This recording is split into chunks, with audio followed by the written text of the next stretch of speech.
أعوذ بالله السميع العليم من الشيطان الرجيم.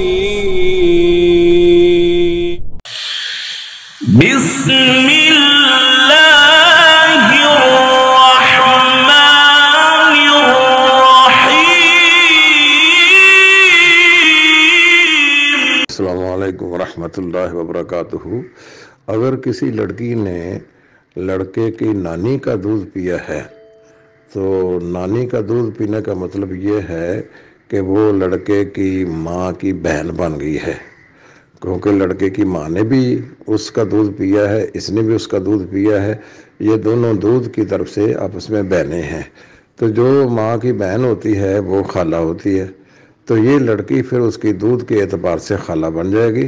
تو خالہ سے نکاح نہیں کیا جا سکتا ہے، لیکن اس کے لیے دو شرطیں ہیں. ایک تو کم از کم 5 مرتبہ دودھ پیا ہو، اور دودھ بھی اس نے پیا ہو 2 سال کی مدت کے اندر. 2 سال کے بعد جو دودھ پیا جاتا ہے وہ بھی مؤثر نہیں ہے، اور 5 مرتبہ سے کم دودھ پیا جائے تو وہ بھی مؤثر نہیں ہے. تو اگر اس لڑکی نے کم از کم 5 مرتبہ دودھ پیا ہے، سیر ہو کر پیا ہے اور دودھ کی مدت میں پیا ہے، تو دودھ پینے سے یہ اس کی ماں کی بہن بن جائے گی اور اس لڑکی کی خالہ بن جائے گی.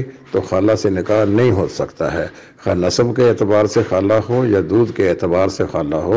حرمت علیکم امہاتکم و بناتکم و خالاتکم، تمہاری مائیں اور تمہاری بہنیں، تمہاری خالائیں اور تمہاری پھوپھیاں یہ تم پر حرام ہے.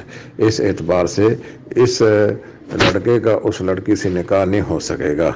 السلام علیکم ورحمۃ اللہ وبرکاتہ.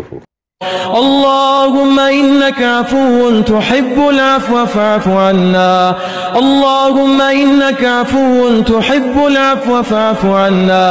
إلهنا فاعف عنا، فاعف عنا يا كريم، فاعف عنا.